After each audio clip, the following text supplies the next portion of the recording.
Alors, je m'appelle Nicolas Sèvres, j'ai 41 ans. Je suis sorti de Lensbana à l'époque, avant que ça devienne AgroSup, en 2003. Et je suis donc créateur de la brasserie Bellénium, donc brasseur, maintenant plus chef d'entreprise pilote que brasseur à proprement parler.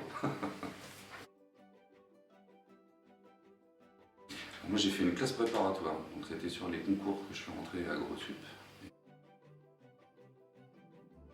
J'étais dans les génies procédés agroalimentaires, tout plus l'aspect machine, industrielle, voilà. Lensbana, moi j'ai fait un master spécialisé en management des industries agroalimentaires à l'ESSEC. Oui, bien sûr, ouais. Surtout, j'ai envie de dire qu'il y a eu du vernis sur beaucoup de choses qu'on ne connaissait pas. Il y a eu des approfondissements, je pense à la nutrition, je pense à la physico-chimie, l'analyse sensorielle. Le plus important, je trouve, dans l'école, c'est la polyvalence qu'il y a. Soit on décide d'avoir trouvé sa voie et à ce moment-là on s'y jette, soit globalement il y a un panel de choix qui est extrêmement large. Et ça c'est à mon sens dans le futur monde, on cherche des gens polyvalents, adaptables. La preuve en est qu'aujourd'hui personne n'a vu venir la crise actuelle et si on n'est pas adaptable et pas un peu curieux et ben, si on est trop spécialisé on peut rentrer dans une voie qui se ferme tout simplement. J'ai fait un stage ouvrier dans une meunerie, où en fait c'était dans une toute petite entreprise dans le sud-ouest à Pau. C'était un petit moulin qui, il y avait 4 employés. En fait on recevait des camions de céréales et en fait on faisait de la farine. Mon stage de recherche était aux États-Unis, c'était un stage de nutrition animale sur les effets positif ou négatif de donner du riz sauvage à des rats pour pouvoir vérifier si cela avait un effet sur la diminution du taux de cholestérol. Donc c'était un vrai stage de recherche intense, on va dire, où ce qui était très plaisant, c'était de se dire qu'on arrive aux limites de la connaissance humaine, parce qu'en fait, personne n'avait travaillé là-dessus. Moi, ma limite, ça a été de me dire ça intéresse 5 personnes sur Terre. Mais même si je pense qu'il y a eu beaucoup d'applications derrière, parce que c'était une pré-étude pour ensuite passer sur une étude humaine. Donc c'est assez génial. Après avoir fait l'ESSEC, j'ai commencé chez Master Foods en logistique, où là en fait l'idée c'était de réussir à travailler intelligemment dans l'ordonnancement des recettes qui étaient produites sur une usine. Ça s'est retrouvé être quelque chose de très théorique et de trop éloigné par rapport à ce que j'avais imaginé de ce qu'était la logistique. Et donc du coup, j'ai une amie qui est une ancienne de AgroSup qui était avec moi au bureau des élèves, qui m'a dit écoute, moi je viens de devenir directrice de supermarché, c'est un job qui est fait pour toi, fonce. J'ai passé les entretiens et j'ai été embauché donc du coup à Tours. J'ai été tout de suite parachuté dans un magasin et j'ai eu mon magasin assez rapidement. Assez rapidement, je me suis dit que c'était pas là-dedans que j'allais faire ma carrière, mais qu'on apprenait beaucoup de choses. Il y a des moments où on se pose des questions de pourquoi est-ce qu'à 5h du matin on est en train de tirer une palette de tomates, ou de décharger un camion, ou de remplacer un boucher ou un poissonnier, mais en même temps ça permet de se former, de s'adapter, de connaître la gestion de crise. Il y a de l'agroalimentaire parce que il y a un labo d'analyse indépendant qui vient tous les 15 jours prendre des prélèvements de yaourt, de fromage. Il faut comprendre aussi la relation avec les industriels, la rotation des dates, la gestion de crise, la gestion des clients insatisfaits. Voilà. C'est une vie qui est très intense. C'est pas forcément un salaire super sexy. C'est beaucoup d'heures de boulot, mais après derrière, et ça c'est ce que j'invite à penser à tous les étudiants qui passent ici en stage, c'est de dire il ne faut pas s'en tenir aux éventuels échecs ou frustrations, ou de se dire j'ai un plan de carrière bien défini, c'est de se dire finalement il y a des choses qu'on ne voit pas l'intérêt à l'instant T et qui prennent vie beaucoup plus tard. C'est-à-dire que si j'avais pas déchargé des camions en grande distribution, j'aurais eu beaucoup plus de difficultés à décharger des camions dans le début de ma première entreprise ici. Donc j'ai fait ça pendant 2 ans et demi. Après j'ai été consultant Une amélioration continue, ce qu'on appelle le lean management, dans une entreprise de consulting où en fait je suis allé voir tant des fabricants de chaussures que des fabricants de boudins, mais c'était des missions coup de poing d'un mois avec analyse du flux, analyse des contraintes de l'entreprise, acquisition du langage, former les gens sur ce qu'était que la valeur ajoutée et surtout non pas faire travailler les gens plus durs avec beaucoup de contraintes, mais les faire s'organiser pour pas s'en mêler les pieds. Et ensuite j'ai fait toute autre chose, j'ai été en fait responsable d'une équipe de chauffeurs-livreurs dans une entreprise qui s'appelle Elis, qui veut dire Europe Linge Service, qui en fait livrait des vêtements de travail, des tapis de sol, des bonbonnes d'eau, de la machine à café en entreprise, en B2B. Donc j'avais près de 1000 clients et ça allait du petit boulanger du quartier à Areva, entreprise de métallerie lourde on va dire. Je travaillais aussi avec des entreprises type Entremont, beaucoup d'agroalimentaire et en fait l'aspect technico-commercial avec la compréhension de ce que sont les contraintes agroalimentaires quand on vend des vêtements de travail, expliquer ce que c'est que la rotation, l'hygiène, quand on va dans un abattoir dans le Jura, eh bien on a quelque part cette casquette-là. Mon premier emploi, en tant que directeur stagiaire, je devais gagner 1400 € net, travaillant 80 heures, ça donne à peu près une idée du taux horaire. Après, quand j'étais consultant, c'est là où j'ai le mieux gagné ma vie, mais j'avais pas vraiment une belle vie. Parce que je devais gagner, je sais plus, 2700, 2800 €. Mais je partais à 5h du matin le lundi et je rentrais le vendredi soir à 10h du soir. Donc après, loin de la famille, et ainsi de suite. J'ai commencé en étant chômeur et avec le pôle emploi en faisant la boîte parce qu'il y a une démarche qui permet de faire ça. Donc j'étais à 1600 € tout en travaillant beaucoup d'heures, mais après ça dépend comment est-ce qu'on valorise le plaisir qu'on a à travailler. Et là à l'heure actuelle je gagne 2000 € net par mois, mais je sais pourquoi et je sais que, enfin voilà, moi ma motivation première c'est pas l'argent, c'est quelque chose d'important.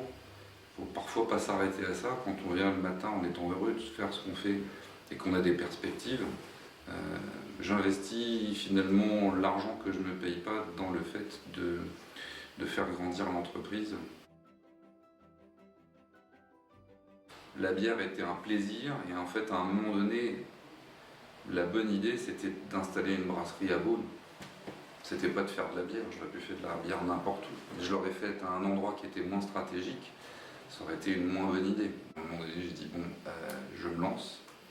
Soutien de la famille en disant bah oui vas-y fais de la bière, elle est bonne, t'as en plus des connaissances dans l'agroalimentaire, tu reviens sur ta formation initiale, il y aura toujours le réseau des anciens, il y aura toujours les anciens camarades qui sont à droite à gauche, du coup ce sera beaucoup plus simple que d'aller reprendre une entreprise d'usinage fraisage ou de je ne sais quoi. Donc du coup c'est comme ça qu'est né Bellénium.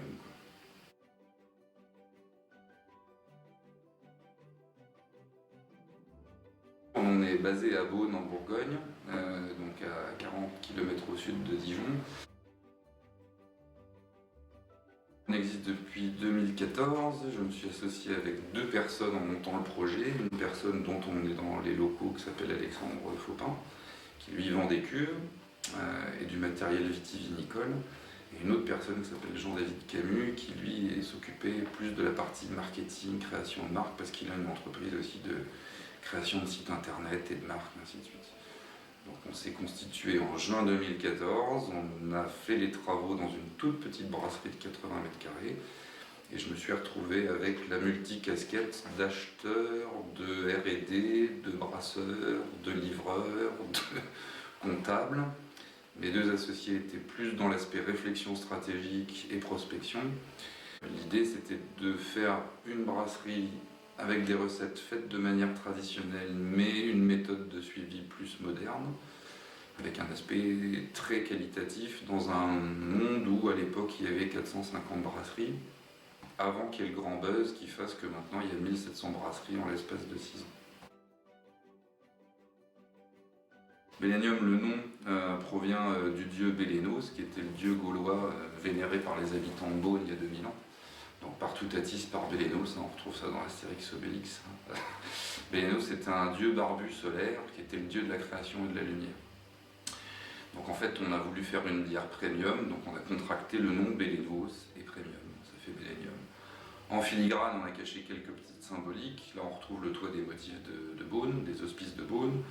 En dessous c'est écrit en tout petit Beaune Bourgogne, ce qui fait une référence aux appellations des vins, et on est quand même dans une belle région de vin. En tout petit au-dessus, c'est écrit Causa Nostra Laetitiae, ce qui signifie la raison de notre joie. Ben voilà la raison de notre joie, c'est la bière. Seulement, en fait, c'est aussi également la première devise de la ville de Beaune édictée en 1203. Donc l'idée c'était de faire un bon produit dans un bon emballage, on aurait pu s'appeler la bonne bière, ou la beaunoise. On a préféré avoir un beau nom, plutôt, et mettre cette petite date dans un croisillon où on retrouve les fleurs de houblon, parce que 1203, 1, on est la première microbrasserie à Beaune, 2 et 0, ça fait 20, et c'est le seul jeu de mots qu'on s'est autorisé, on est dans une région de vin. 3 associés à l'origine du projet, et on est en Côte d'Or 21. Enfin, le B et le M s'entremêlent dans un hexagone qui pourrait être un petit clin d'œil à la France, mais en fait c'est en stylisé le tour des anciens remparts de la ville de Beaune. Donc l'idée c'est de faire des bières de très bonne qualité, gastronomes, en tirant le produit vers le haut et la filière vers le haut. La bière c'est pas simplement de la beuverie, des matchs de foot et la grosse fiesta. On peut avoir une bière quali et en même temps sans aucun additif, vraiment dans la pure tradition de comment est-ce qu'on fait de la bière, avec une gamme lisible simple, une blonde, une ambrée, une blanche, une brune, 5 degrés 6, un équilibre entre les ingrédients, et l'idée c'est au fur et à mesure d'embaucher, de former, et ensuite d'améliorer encore la qualité. Le principe de la brasserie c'était surtout d'avoir une gamme lisible, des produits qui soient quali et qui soient hyper stables, parce qu'autant dans le vin on va attendre que le millésime s'exprime, dans la bière, quand on aime le goût de la bière, il faut toujours retrouver ce même goût-là. On a une gamme de 9 produits, 8 produits produits toute l'année, qui sont la blonde première, l'ambrée numéro 2, la blanche numéro 3, la brune numéro 4, la pale ale numéro 5. Tous les petits numéros sont l'ordre des créations des recettes. Il n'y aura pas de blonde numéro 2 ou blonde numéro 18. On a 2 autres gammes qui vont être la blonde et toute la gamme Bernard Loiseau. Donc ça c'est un partenariat qu'on a fait avec le groupe Bernard Loiseau, qu'au démarrage on ne vendait que dans leur boutique par faute d'être en capacité de produire, et maintenant qu'on vend à la fois en épicerie fine, caviste, qui sont des bières un petit peu plus fines mais qui ne portent pas de numéro parce qu'elles portent la marque de Bernard Loiseau. En saison forcément on a la bière de Noël, la bière de Noël, qui elle est une bière ambrée aux épices qui va uniquement être vendue du mois d'octobre jusqu'à la fin février, début mars, mais tant qu'on en a, on en vend. Une toute nouvelle qui s'appelle la LBM, c'est parce qu'en fait on a un partenariat avec une épicerie fine qui s'appelle La Bonne Mesure et qui veut une bière spécifique pour eux. On a une marque blanche qui s'appelle Coteau des Saveurs. Donc en gros, le nombre de recettes, on va dire c'est 8 normales, 2 marques spécifiques, la Noël en saison, et ça fait quand même qu'on la décline en 33 centilitres, 75 centilitres, Magnum, une grosse bouteille, fût. On est en effet sur 3 projets de nouvelles bières parce que sur 30, il y a celles qui nous font plaisir, mais il ne faut pas perdre l'objectif premier de l'entreprise qui est de gagner de l'argent pour financer les investissements. On vient de rentrer une grande cuve, vous avez vu que toutes les cuves ne sont pas les mêmes dans la fermentation. La grande cuve est toute nouvelle. C'est une cuve qui est pressurisée. Pressurisée, ça veut dire qu'en temps normal, on fait 15 jours, 20 jours de cuve avant d'embouteiller. Et ensuite, il y a encore 3 semaines de refermentation en bouteille. Cette cuve pressurisée va nous permettre de sortir des fûts directement au bout de 20 jours. Et maintenant, le plus gros projet, c'est partir en quête de nouveaux locaux. Parce que pour le moment, notre flux épouse bien notre besoin. Si ça augmente beaucoup, on va augmenter notre capacité de production. Mais pour être bien plus serein, il faudrait qu'on puisse brasser à fond du mois d'octobre au mois de mars, et quand la saison commence, on a énormément de stocks qui nous permettent de ne pas se dire on est tendu sur telle ou telle référence. On a une grosse zone de chalandise qui s'étend de Dijon Nord jusqu'à Chalon Sud. Et depuis le confinement, on expédie partout en France. Et même à l'étranger maintenant. Donc l'étape d'après sera peut-être un petit peu d'export, mais on s'est livré aussi bien Paris que Strasbourg, que Bordeaux, que Nice, que Montpellier. C'était la grande innovation de cette année, c'était s'adapter aux envois toute France. Alors en France, pas encore, parce que le principe ici, c'est qu'on fait une bière qui est régionale et on parle de la Bourgogne. Donc pour le moment, on n'essaie pas d'aller habiller Pierre-Paul ou Jacques en dehors. Quand les opportunités se présentent, on le fait. Maintenant, Internet aidant, les réseaux, ainsi de suite, il y a des cavistes qui sont en dehors de notre région, qui vont être amenés, enfin, qui ont déjà été amenés à nous passer des commandes. Et oui, ça je pense que ça c'est peut-être une vision dans un semestre où je serais peut-être amené plutôt à les découcher un peu plus en me disant je pars dans telle direction, j'ai ciblé tel ou tel prospect et je vais aller les rencontrer, leur présenter la gamme.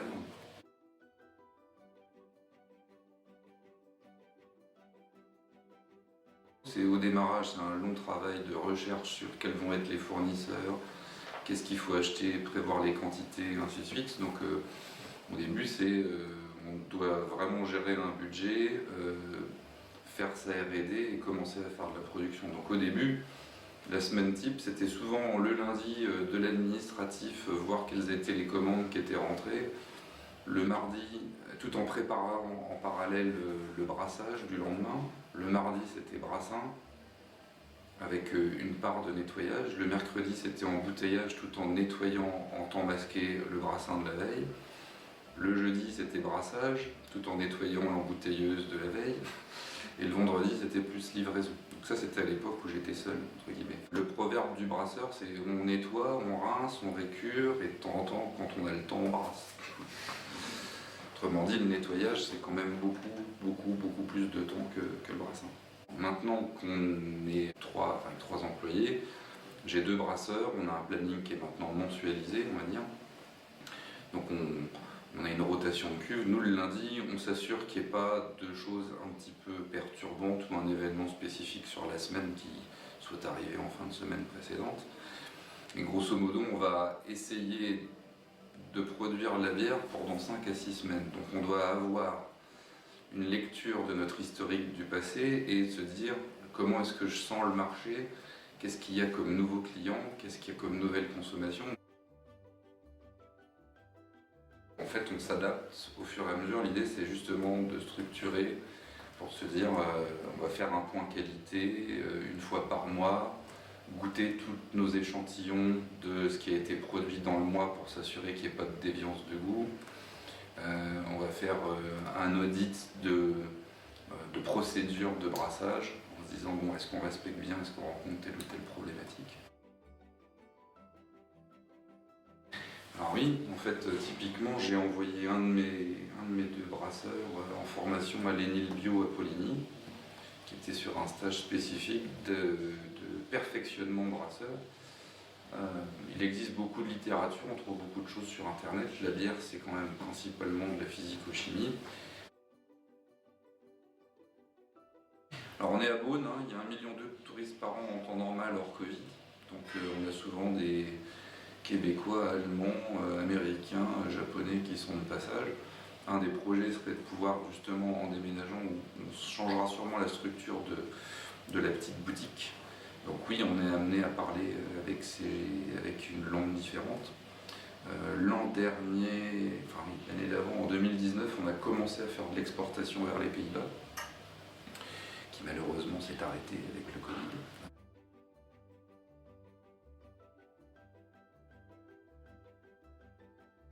C'est l'hyper-polyvalence, ce que je disais tout à l'heure, c'est qu'en fait, finalement, je voulais faire de la recherche fondamentale quand j'étais étudiant. Finalement, là, on fait de la R&D, mais on fait de la R&D appliquée sur quelque chose où on en voit le bout. Ça peut marcher, ça peut ne pas marcher. Il faut être curieux. Que là, en fait, l'aspect le plus motivant, c'est de se dire Bon, bah, comment est-ce qu'on améliore la qualité de la bulle de ça? Comment est-ce que, de ce qu'on a pu apprendre, j'aimerais une meilleure mousse sur ceci, bah tiens, on va sortir une nouvelle recette, ah bah tiens, on a un nouveau client, ah bah tiens, l'export, je l'ai jamais fait, comment est-ce qu'on s'y prend? Ah ben, on rentre une nouvelle machine. Je pense que c'est la curiosité, la polyvalence, l'adaptabilité, se remettre en question, et être un petit peu têtu aussi, hein. Il y a des moments où faut croire en soi, faut croire en son projet. Faut pas être trop borné parce que par moments on peut pas voir le mur arriver. Moi je sais que je suis passionné de musique. Si j'étais parti dans la musique, je pense que j'aurais dépensé tous mes sous. Et puis voilà. C'est savoir aussi s'entourer et puis savoir aussi trancher. C'est-à-dire que moi je suis borné sur certains aspects. J'écoute, mais au final il faut prendre une décision. Aller chercher de la ressource à l'extérieur quand on n'est pas capable, parce que souvent on pense en France, et ça c'est très latin, je suis un self-made man, je vais m'en sortir toute seule, j'ai pas besoin de financement, j'ai pas besoin de conseils. Il y a des choses, on sait pas, on sait pas. Je suis content de faire ce que je fais parce que j'ai créé aussi cette entreprise pour trouver le juste équilibre avec ma vie familiale. J'ai une femme, j'ai 3 enfants encore en bas âge qui ont de 5 ans à 11 ans. Je les vois et je les emmène à l'école tous les matins, je les vois tous les soirs. Bien entendu, il y a des moments de coup de bourre où je suis là le soir, où je suis là le week-end, où il y a un événement où il faut être présent. Moi, j'ai monté une entreprise sans avoir qui que ce soit dans ma famille qui soit entrepreneur. Donc ce que ça m'apporte, c'est de me dire, j'aurai d'autres conseils à donner à mes enfants. J'arrive à trouver le juste équilibre entre famille, copains, travail. Quand on est entrepreneur, on se doute qu'il va y avoir des obstacles. Parfois, on se fait d'une montagne de rien. Et quand je disais qu'il fallait chercher parfois de l'info à l'extérieur, moi je faisais partie d'un club de jeunes entrepreneurs. Où on se voyait une fois par semaine et on se disait putain, je bute sur telle ou telle problématique et puis en fait, la réponse, on l'a sous le nez. Il y a des moments où on sait qu'il faut foncer, mais quand on est à la phase de création, de se dire je mature un projet, on a le temps. Il vaut mieux prendre le temps. Je déconseillerais de commencer tout de suite bille en tête après sortie d'école à monter sa boîte. Parce qu'en fait on apprend beaucoup plus de choses en management avec d'autres personnes et on peut se faire une fausse idée et on ne saura pas forcément gérer certaines parties plus touchy ou un peu de crise.